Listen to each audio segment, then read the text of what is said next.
সাআদ সালামী রাদিয়াল্লাহু তাআলা আনহু তিনি একেবারে কালো কুচকুচে একটা মানুষ, বয়সটাও একেবারে বেশি, চেহারার ভিতরে একটু বসন্তের দাগ, চেহারার ভিতরেও তেমন আকর্ষণ নাই। তিনি বলছেন, ইয়া রাসূলুল্লাহ, দীর্ঘদিন পর্যন্ত প্রতিটা দাঁড়ে দাঁড়ে ঘুরছি, আমার সাথে কোনো মেয়েকে কেউ বিবাহ দিতে চায় না। রাসূল সাল্লাল্লাহু আলাইহি সাল্লাম বললেন, এই মদিনার সবচাইতে সুন্দর যে নারী, ওই নারীর সাথে তোমার বিবাহ হবে। সুবহানাল্লাহ বলেন। কোনো চিন্তা করো না, আমি রাসূল নিজেই ফায়সালা করে দিব। রাসূল যেই কথা বলেন ওই কথাটা আরশ পর্যন্ত কবুল করে কে? রাসূল জীবনে কোনোদিন একটা মিথ্যা কথাও বলেন নাই, জীবনে কোনোদিন কোনো মিথ্যা কথা বলেন নাই, আবার আজগবি কোনো কথাও বলেন নাই। রাসূল যা বলতেন সব কথাই হলো কার কথা? রাসূল বললেন, তুমি চিন্তা করো না, কোনো পেরেশান করো না, আমি তোমার বিবাহের বন্দোবস্ত করে দেব। এবং সাধারণ কোনো নারী নয়, মদিনার ভিতরে সবচাইতে সুন্দরী নারী তোমার জন্য আমি রাসূল নিজ দায়িত্ব নিয়ে তোমার বিবাহ করে দেব। যা, অমুক একজন সাহাবী আছে, অমুক সাহাবীর একটা মেয়ে আছে খুব সুন্দরী, এই মদিনার ভিতরে কয় নাম্বার? আরো জোরে বলেন, কয় নাম্বার? 1 নাম্বার সুন্দরী মেয়ে আছে, অমুক সাহাবীর মেয়ে, চলে যাও, গেলেই তুমি আমার কথা বলে দিবা, দেখবা সেখানে বিবাহ হবে। সাহাবী সাআদ সালামী রাদিয়াল্লাহু তাআলা আনহু বললেন, ইয়া রাসূলুল্লাহ, তাহলে একটা লিখিত দেন, আপনার সিলমোহর দেন। যদি আপনার লিখিত থাকে, সিলমোহর থাকে, এটার ভিতরে আর কোনো সন্দেহ থাকবে না। এছাড়া যদি আমি বিবাহের কথা বলি তারা বিশ্বাস নাও করতে পারে, ঠিক না বেঠিক? বুদ্ধিমান ছিলেন সাআদ সালামী রাদিয়াল্লাহু তাআলা আনহু, তিনি বললেন, আমাকে সিলমোহর দেন, আমাকে লিখিত দেন, একটা কাগজ অথবা একটা চামড়ার ভিতরে লিখিত করে দেন। রাসূল সাল্লাল্লাহু আলাইহি ওয়াসাল্লাম লিখে দিলেন আর সিলমোহর দিয়ে বললেন, যাও নিয়ে যাও। সাআদ সালামী রাদিয়াল্লাহু তাআলা আনহু আসলেন, ডাকলেন বাহির থেকে, অমুক আছেন নাকি? ভিতর থেকে বলল, হ্যাঁ আছি। সালাম বিনিময় হলো। তিনি বললেন, এই যে নেন বিবাহের পত্র। বিবাহের পত্র বাবাকে দিয়ে বলছেন, নেন পড়ে দেখেন, রাসূল সাল্লাল্লাহু আলাইহি ওয়াসাল্লাম পাঠাইছেন। সাহাবী বলছেন, রাসূল তো পাঠাইছেন, ভালো, কে পছন্দ হয় না? কয় পছন্দ হওয়া না হওয়া পরের কথা, রাসূল যেহেতু পাঠিয়েছেন এখানে আমার কোনো কথা বলার এখতিয়ার নাই। তবে মেয়ের একটা ইজাজতের প্রয়োজন আছে না নাই? হ্যাঁ, খবরদার কোনো মেয়েকে জোরাজুরি করে বিবাহ দেবেন না। মেয়েরও একটা বন্দোবস্ত থাকতে পারে, মেয়েরও একটা কথা থাকতে পারে, মেয়ে যেখানে রাজি সেখানেই দেন। অথচ মেয়ের বয়স হলো 18 বছর, আপনি একটা বিদেশি কুয়েতি অথবা আফ্রিকার একটা ছেলে পাইছেন বয়স 52। বয়স কত আছে? কি আছে? মাল আছে। এইটা 52 বছরের বুড়ার সাথে 18 বছরের এই মেয়েটাকে বিবাহ দিচ্ছে। অধিকাংশ নোয়াখালী, কুমিল্লা, ফেনীর ভিতরে এটা হয়। বিদেশি পাইলেই আর কোনো কিছু দেখে না, ঠিক না বেঠে? বয়সের সাথে ম্যাচিং করেন। 52 বছর বয়স আর 18 বছরের মেয়ে, একটা মানুষ বাঁচেই তো এখন 60 থেকে 62। 52 হয়েছে, ওর টিকবে কয়দিন? টিকবে? আর 10 বছর। আর এই 22 বছরের মেয়েটাকে যে দিলেন, ওর সারা জীবন, একটা স্বামী যদি মারা যায় ও কি করবে? খবরদার, এইরকম চিন্তা ভাবনা কখনো আপনারা করবেন না। বয়সের সাথে ম্যাচিং করবেন, এরপরে মেয়ের ইজাজত নেবেন, মেয়ে রাজি আছে কিনা, এরপরে বিবাহ দিবেন। সাহাবী বললেন, আমার মেয়েকে একটু জিগায়, আমার মেয়েকে একটু বলে দেখি। রাসূল সাল্লাল্লাহু আলাইহি ওয়াসাল্লামের পত্র নিয়ে চলে গেলেন, কিন্তু বাহির থেকে, দরজার বাহির থেকে দেখেন মেয়ের গুনগুন গুনগুন করে কান্নার আওয়াজ ভেসে আসে। সাহাবী বুঝতে পারলেন, মনে হয় আমার মেয়ে রাজি নাই, হয়তো চেহারা দেখেছে, চেহারা দেখে পছন্দ হয় নাই। মেয়েকে জিজ্ঞাসা না করে চলে আসলেন। আসার পরে বললেন, আমি আমার রাসূলের পত্র, বিবাহের পত্রটাকে অনেক সম্মান করলাম, কিন্তু আমার মেয়ে রাজি না থাকায় আমি এই বিবাহটা ক্যান্সেল করে দিলাম, তুমি চলে যাও। তার মনটা ভেঙে গেছে। সাআদ সালামী রাসূল পাঠালেন, অথচ সেই বিবাহটাও হলো না। চলে যাচ্ছেন সাআদ সালামী। রাসূল সাল্লাল্লাহু আলাইহি সাল্লামের পাঠানো চিঠিখানা টেবিলের উপরে অথবা যে কোনো একটা জায়গায় রেখে দিয়েছেন সাহাবী। মেয়েটা এসে পত্রটা নিয়ে একবার কপালে লাগায়, আবার চুমা দেয়, আবার বুকে লাগায়। মেয়ের বাবা বলছেন, মা এইটা হলো রাসূল পাঠিয়েছেন এই পত্র, বিবাহের বাবুলনামা, বিবাহের পত্রটা আমার রাসূল পাঠিয়েছেন। আমার মনে হয় তুমি ছেলেকে পছন্দ করো নাই, এই জন্যে আমি বিয়েটা নাকচ করে দিয়েছি। মেয়ে বলছেন, বাবা আমি কান্না করেছি ছেলেটাকে অপছন্দ করেছি এই জন্য নয়, আমি কান্না করেছি আমার জন্মটা সার্থক হয়েছে, কারণ রাসূল আমার জন্য বিবাহের পত্র পাঠিয়েছে। এই মদিনাতে তো অসংখ্য নারী আছে, কারো জন্যই তো কোনো পত্র আমার রাসূল পাঠায় নাই। আমার কাছে যে আমার রাসূল বিবাহের পত্র পাঠিয়েছে, কিয়ামতের দিনও তো অন্তত এইটা বলতে পারবো আমি রাসূলের পছন্দ করা ছেলেকে বিবাহ করেছি। আল্লাহ এইটার ওসিলায় আপনি আমারে মাফ করে দেন। রাসূল পত্র পাঠিয়েছে, এটা আমার একটা সৌভাগ্যের ব্যাপার। আপনি বিবাহের ব্যবস্থা করেন। সাআদ সালামি চলে যাচ্ছেন, পিছন দিয়ে বাবা মারছে দৌড়। কই যাও? যাইতে হবে না, আসো তাড়াতাড়ি আসো আমার ঘরে, বিবাহ তোমার জন্য আজকেই হবে, কোনো অসুবিধা নাই। সাআদ সালামি মুখের ভিতরে হাসি নিয়ে ঘরে আসলেন, বললেন, বিবাহ তো করবা, ঠিক আছে, ভালো কথা, তাহলে বিবাহের দেনমোহরের বিষয় কে দিবে? দেনমোহর কত দিবা দেনমোহর? মেয়ে ভিতর থেকে বলছেন, ইয়া রাসূলুল্লাহ, মেয়ে ভিতর থেকে বলছেন, আব্বাজান আমার রাসূল যেইটা ফয়সালা করে দিবে, রাসূলের ফয়সালার উপরে আমি দেনমোহর কবুল করে নিব। একটা জামানা ছিল মেয়েকে জিজ্ঞাসা করে দেনমোহর বাঁধা হয়, আর এখন মুরব্বীরা বসে এমন দেনমোহর বাঁধে সারা জীবন চলে যাবে ছেলে, যদি সারা জীবন চাকরি করে দেনমোহরের টাকা শোধ করতে পারবে না। ঠিক না বেঠিক? এই মুরব্বীদেরকে আমি বলি, খবরদার, এতগুলো যে দেনমোহর বাঁধছেন আপনারা, কিয়ামতের দিন আপনাদের কাছ থেকে হিসাব নেবে কে? মেয়ের কাছ থেকে ইজাজত নিতে হবে। ওই মেয়ে যদি 50,000 টাকায় ওই ছেলেকে বিয়ে করতে চায়, বাস, আর কাউরে জিজ্ঞাসা করার কোনো প্রয়োজন নাই। কিন্তু ময় মুরব্বীরা বসে, যারা বেশি লইতে পারবে এদেরকে হায়ার করে নিয়ে যায়। ঠিক না ঠিক? যারা বেশি দামাদামি করতে পারবে ওদেরকে নিয়ে যায় হায়ার করে, ভাড়া করে। তাদেরকে নিয়ে যাওয়ার পর এইবার দুই পক্ষ বসে, কয় আমাদের মেয়ের 15 লক্ষ টাকা দিতে হইব। কত লাখ? 15 লাখ। ছেলেরা কয় সর্বনাশ, 15 লাখ কেমনে দেবো, না দিলে বিয়াও হবে না। শেষ পর্যন্ত রাজি হয়ে যায়, কিয়ামত পর্যন্ত এই দেনমোহরের টাকা শোধ করা সম্ভব। কি করলেন? বিবাহের প্রথমেই তো আপনি হারাম কাজ করলেন। খবরদার এমন কাজ করবেন না। মেয়েকে জিজ্ঞাসা করবেন, মা অমুক ছেলেকে তো আমাদের খুব পছন্দ হয়েছে, দেনমোহর কত করলে ভালো হয় তুমি একটা বলে দাও। সে যদি 1 লক্ষই রাজি হয়, ওই বিবাহটা কবুল করবেন কে? বাস, এনাফ। 15 লক্ষ, 10 লক্ষ, 25 লক্ষ, এইরকম দেনমোহরের কোন সিস্টেম ইসলামে নাই। সহজ করে দেন, একেবারে সহজ করে দেন। রাসূল সাল্লাল্লাহু আলাইহি সাল্লামের পত্র পেয়ে মেয়ে খুশি। মেয়ে বলছে, আমার রাসূল যে দেনমোহর দিবে ওই দেনমোহরে আমি খুশি। সুবহানাল্লাহ বলেন। আমার রাসূল যে ফয়সালা দেবে, আমার রাসূলের ফয়সালার উপরে আমার কোনো ইজাজত থাকতে পারে? আমার রাসূলকে আমি উকিল মানলাম, আমার রাসূল যা বলবে ওইটাই আলহামদুলিল্লাহ। সাআদ সালামি চলে গেলেন রাসূলের দরবারে, গিয়ে বললেন, ইয়া রাসূলুল্লাহ, বিবাহ ফাইনাল, আজকেই বিবাহ হয়ে যাবে। আপনি দেনমোহর যেইটা বলে দেবেন ওই দেনমোহরটাই আমার বিবি মেনে নেবে। মেয়ে পক্ষ ওই দেনমোহরই মানবে। রাসূল বললেন 400 দিরহাম। কত দিরহাম বলেন? আরো জোরে বলেন। সাআদ সালামি নিচের দিকে তাকিয়ে আছেন, ইয়া রাসূলুল্লাহ, 60টা দিরহামই আমার কাছে নাই, 400 দিরহাম কেমনে দিতাম? তবে চিন্তা করেন, ঘরও নাই, বাড়িও নাই, টাকাও নাই, পয়সাও নাই, দিরহাম ছাড়া বিবাহ করা যাবে?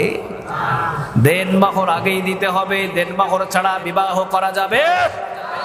চিন্তা করে দেখেন কয়শো দিরহাম? আরো জোরে বলেন।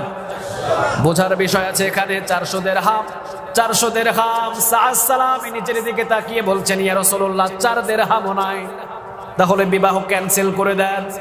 রাসূল বলছেন, কোনো চিন্তা করো না, চলে যাও ওসমান রাদিয়াল্লাহু তাআলা আনহুর দরবারে, আমার জামাতা ওসমানের কাছে যাও, একটা ফয়সালা হয়ে যাবে।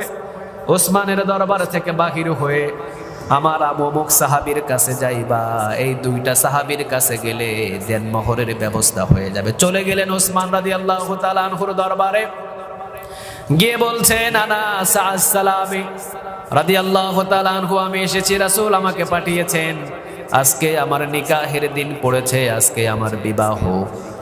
এখন দেনমোহরের 400 দেনমোহর, একটা দেনমোহরও আমার কাছে নাই। ওসমান রাদিয়াল্লাহু তাআলা আনহু কাঁধের উপরে হাত দিয়ে বললেন, আরে দেনমোহর নাই তো কি হয়েছে, আমার সব সম্পদ ইচ্ছা করলে তুমি নিয়ে চলে যাও, আমি নিষেধ করব না। তোমাকে আমি 200 দিরহাম দিয়ে দিলাম। 200 দিরহাম দিলেন, কিন্তু দেনমোহর আছে কয়শো দিরহাম? আরো জোরে বলেন। 400 দিরহাম পাইলেন, কয়শো দিরহাম? 200 দিরহাম। 400 দিরহাম ওসমান রাদিয়াল্লাহু তাআলা আনহু দিয়ে দিতেন, কিন্তু না, ওই যে পরের সাহাবীর কথা আবার রাসূল বলে দিয়েছেন, এই জন্য ওসমান একটু কমই দিলেন। ওসমান রাদিয়াল্লাহু তাআলা আনহু বললেন, 400 দিরহামের 200 দিরহাম আমি দিলাম, বাকি 200 দিরহাম হয়তো আমার প্রিয় আরেক ভাই দিয়ে দিবেন, কিন্তু বিবাহের মার্কেটের জন্য টাকা পয়সা দরকার আছে না নাই? ওসমান দরজা খুলে আবার ঘরের ভিতরে ঢুকলেন, একটা হাতের ভিতরে মুঠ করে এনে তার পকেটের ভিতরে ঢোকায়া দিলেন, এইটা দিয়ে বিবির জন্য আলতাসুনো বাজার থেকে কিনে নিবা, এই টাকাটা তোমারে আমি দিলাম, এইটা আলতাসুনো পাউডারের জন্য, যাও চলে যাও। চলে গেলেন সাআদ সালামী, দ্বিতীয় যে সাহাবীর কাছে রাসূল বলেছিলেন যেতে, রাসূল সাল্লাল্লাহু আলাইহি ওয়াসাল্লামের সেই সাহাবীর দরবারে যেতেই সাআদ সালামীর কপালে চুম্বন করে বলছেন, বসো ভাই, আজকে তোমার নিকাহের দিন, আমার পক্ষ থেকে 200 দিরহাম তোমাকে আমি গিফট দিয়ে দিলাম। কয়শো দিরহাম হলো বলেন? আরো জোরে বলেন। 400 দিরহাম। তিনি বললেন, বিবাহ করবা, আলতাচুনুর দরকার, রঙিন শাড়ির দরকার, তোমার আসকানের দরকার, তোমার জুতার দরকার, তোমার নতুন নতুন কাপড়ের দরকার, তোমার মাথায় নতুন পাগড়ির দরকার। আবার ঘরের ভিতর থেকে মোটা অঙ্কের একটা মুঠ করে কিছু দিরহাম এনে পকেটে ঢুকিয়ে দিলেন। 400 দিরহামের উপরে মার্কেটের জন্য আরো দিরহাম পকেটে আসে না নাই? চলে গেলেন বাজারে বাজার করার জন্যে। 400 দিরহাম ডান পকেটে মহারানার টাকা, আর যেইটা মার্কেটের টাকা ওইটা বাম পকেটে রেখে দিলেন।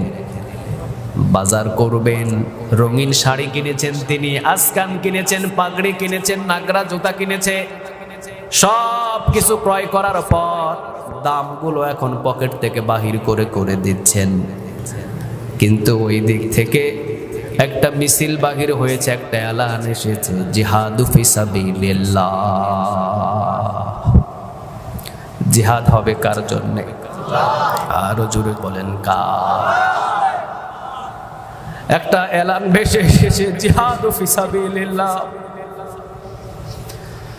সাআদ সালামী রাদিয়াল্লাহু তাআলা আনহু বলছেন, ভাই একটু দেরি করো, মার্কেটগুলো তোমার দোকানে রাখো, আমি একটু সামনে থেকে আসি। দৌড় মেরে চলে গেলেন মদিনায়, মসজিদে নববীতে। রাসূল সাল্লাল্লাহু আলাইহি ওয়াসাল্লাম উঁচু একটা জায়গায় বলছেন, তোমাদের নিজেদের জীবন দিয়ে জিহাদ করো, কার জন্যে? জিহাদ করো আল্লাহর জন্য। যদি তোমরা জিহাদে ঝাঁপিয়ে পড়ো আর যদি শহীদ হয়ে যাও, সোজা জান্নাতের মেহমান বানাবেন কে? সাআদ সালামী 400 দিরহাম পকেটের ভিতরে শুধু নাড়ে, আর সাআদ সালামী চিন্তা করে, জান্নাতে যাওয়ার জন্যই তো আমি বিবাহ করছি, কারণ ঈমান যার পরিপূর্ণ হয় তাকে জান্নাতে ঢুকাইয়া দিবেন কে? সাআদ সালামীর একটাই চিন্তা, বিবাহ যদি করে ঈমান পরিপূর্ণ হবে, আর জিহাদের ময়দানে যদি যায়, শহীদ হয়ে যায়, তাহলে সোজা জান্নাতের ভিতরে ঢোকাবেন কে? পয়েন্ট তার হাতে দুইটা, একটা হলো বিবাহ করে সংসার করার পর এরপরে যেদিন মৃত্যু হবে সেই দিন বোঝা যাবে জান্নাত না জাহান্নাম। তবে আমি যদি জিহাদের ময়দানে জীবনটা দিয়ে দিই তাহলে সোজা বিনা হিসাবে জান্নাতে ঢোকাবেন কে? রাসূল বলছেন জীবনের বিনিময়ে জিহাদ করো। আল্লাহর জন্য যারা জীবন দেয় তারা কখনো মৃত হতে পারে? আল্লাহর জন্য যারা জীবন দেয় তারা হলো জীবিত, ঠিক না বেঠিক? সাদ সালামি পিছন থেকে দৌড় দিলেন আবার দোকানে। তিনি বললেন, ভাই রঙিন রঙিন শাড়ি এবং রঙিন রঙিন মার্কেট যা করেছি সবগুলো তুমি তোমার দোকানে ফেরত নাও। আর এই যে নাও 400 দিরহাম, এই 400 দিরহাম দিয়ে আমাকে একটা ঘোড়া দাও। একটা ঘোড়া নিলেন জিহাদের ময়দানে, একটা ঘোড়া নিলেন জিহাদের ময়দানে। মহারানার টাকা দিয়ে কয়শো দিরহাম? 400 দিরহাম দিয়ে একটা ঘোড়া কিনলেন মহারানার টাকা দিয়ে। আর যতগুলো মার্কেটের টাকা ছিল ওই মার্কেটের টাকা দিয়ে একটা ঢাল আর একটা তরবারি কিনলেন। তিনি জিহাদের ময়দানে যাবেন, কিন্তু বিবাহের তারিখ আজকে, কিভাবে তিনি যাবেন? রাসূলের সামনে যদি রাসূল দেখেন সাদ সালামীকে, রাসূল তাকে বলবেন, খবরদার তুমি জিহাদের ময়দানে যেতে পারবা না, কারণ আজকে তোমার নিকাহের তারিখ।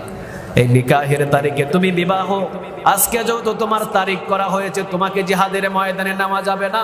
তিনি মুখের ভিতরে একটা মাস্ক লাগালেন, অথবা নিজের পাগড়িটা মুখের ভিতরে পেঁচলেন। তিনি জিহাদের ময়দানে যাবেন, রাসূল তাকে নিয়ে যেতে চাইবেন না। এই জন্যে তিনি কৌশল অবলম্বন করলেন। ঘোড়াগুলো চলছে সামনে। কয়েকজন সাহাবী বলছেন তুমি কে? নিশ্চয়ই তুমি কোনো কাফেরের সংখ্যা হবে, নিশ্চয়ই তুমি কাফেরের কোনো দলের লোক হবে, কারণ আমাদের এই জায়গাতে কেউ মুখের ভিতরে মুখোশ লাগাই নাই, কিন্তু তোমার মুখের ভিতরে মুখোশ কেন? হযরত আলী রাদিয়াল্লাহু তাআলা আনহু বললেন, খবরদার তাকে বাধা দিও না, কারণ রাসূল যেখানে থাকে সেখানে কাফের ঢুকতে পারে না। নিশ্চয় আমাদের এইটা কোনো ভাই হবে, খবরদার তোমরা তাকে বাধা দিও না। সাদ সালামী রাদিয়াল্লাহু তাআলা আনহু বেঁচে গেলেন। তিনি 3 থেকে 400 কিলোমিটার পথ পাড়ি দেওয়ার পর যুদ্ধের ময়দানে তিনি ঝাঁপিয়ে পড়লেন, যুদ্ধের ময়দানে যুদ্ধ করলেন। রাসূল সাল্লাল্লাহু আলাইহি ওয়াসাল্লাম যখন সমস্ত সাহাবীদেরকে একত্রিত করলেন যারা শহীদ, যেই যুদ্ধের ময়দানে সাদ সালামী রাদিয়াল্লাহু তাআলা আনহু অংশগ্রহণ করেছিলেন, ওই যুদ্ধের ময়দানটাকে রাসূলকে বিজয় কে দিয়েছিলেন?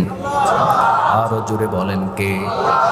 কিন্তু কয়েকজন সাহাবী দুনিয়া থেকে বিদায় হয়েছেন, তার ভিতরে সাদ সালামী রাদিয়াল্লাহু তাআলা আনহু।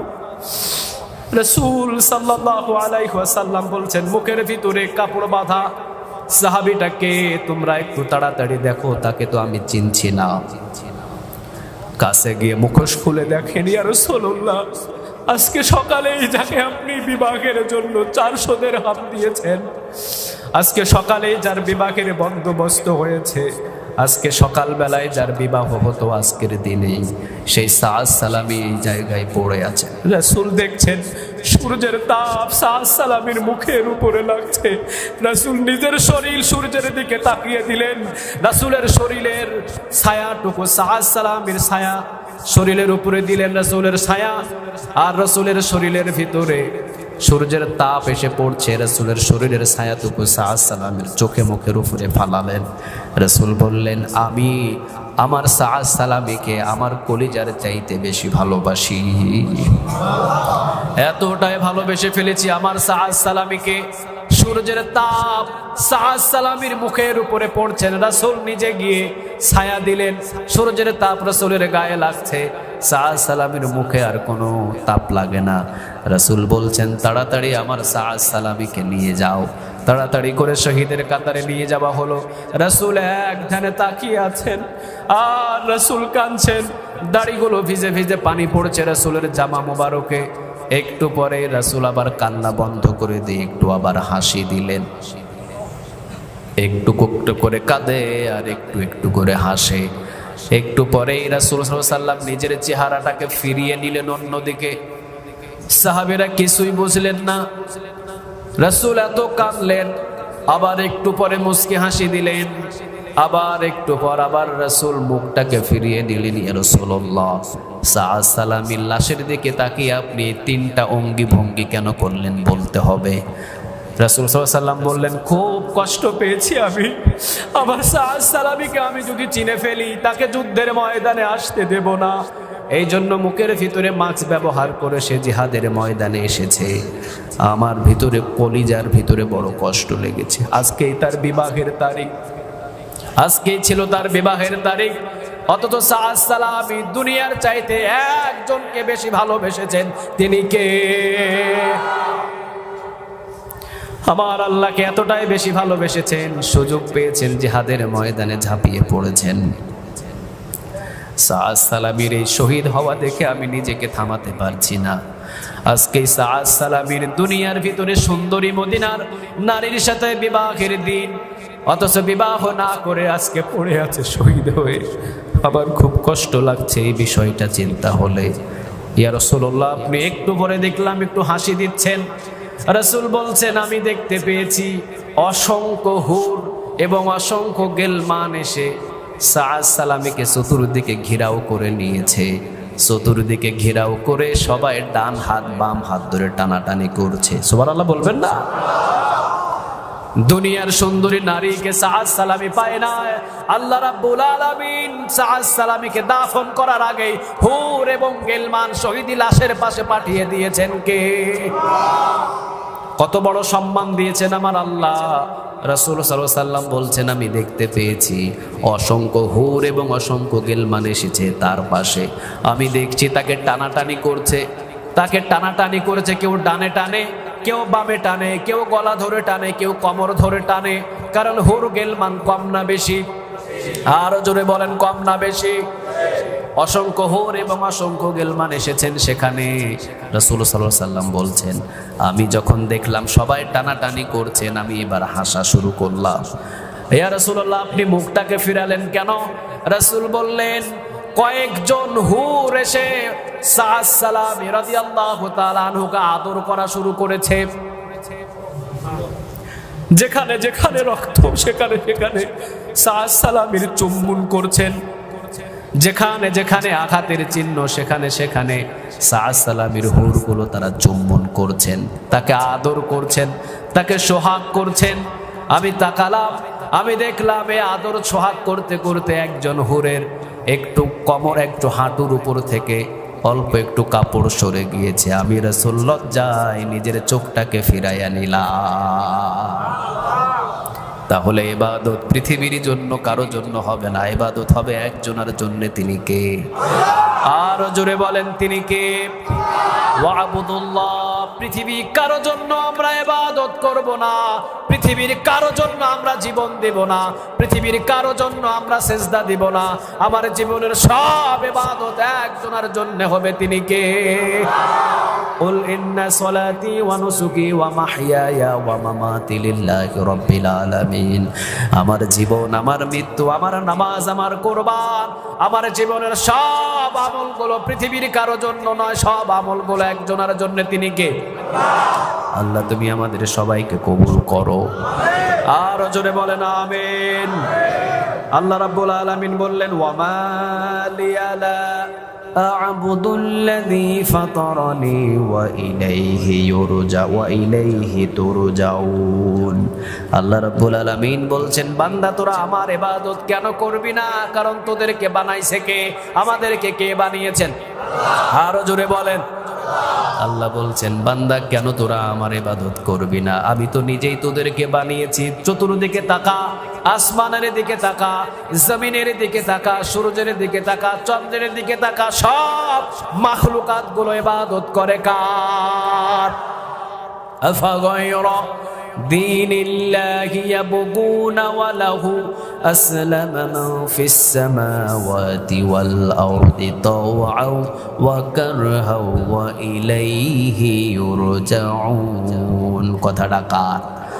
আল্লাহ বলছেন, আসমানে, জমিনে, ডানে বামে, পশ্চিমে, পূর্বে, পৃথিবীতে যা কিছু আছে সবগুলো হুকুম মানছে কার? আর রহমানু আল্লামাল কুরআন খলাকাল ইনসান আল্লামাহুল বায়ান। আশ-শামসু ওয়াল কমারু বিহুসবানি ওয়ান নাজমু ওয়াশ-শাজারু ইয়াসজুদান ওয়ান নাজমু ওয়াশ-শাজারু ইয়াসজুদান। গাছপালা সবগুলো পৃথিবীর কাউরে সেজদা দেয় না, একজনকে সেজদা দেয়, তিনি কে? আসমান জমিনে যা কিছু আছে সব কিছু ইবাদত করছে কার? সবগুলো হুকুম মানছে কার? আল্লাহ রাব্বুল আলামিন বলছেন, দেখ মারাজাল বাহরাইনি ইয়ালতাকিয়ানি বাইনাহুমা বারযাখুল লা ইয়াবগিয়ান ফাবিআইয়ি আলাই রাব্বিকুমা তুকাজ্জিবান। আল্লাহ বলছেন, একদিকে লবণাক্ত পানি দিয়েছি আমি, আরেকদিকে দিয়েছি মিঠা পানি। এক সাগরের ভিতরে কয় রকমের পানি? মাঝখানে কোনো ওয়াল নাই, কোনো পার্টিশন নাই, মাঝখানে কোনো দেয়ালের ব্যবস্থা নাই। লবণাক্ত পানি মিঠা পানির ভিতরে ঢুকতে পারে না, মিঠা পানি লবণাক্ত পানির ভিতরে ঢুকতে পারে না। বলেন তো এই সাগরের পানিগুলো হুকুম মানে কার?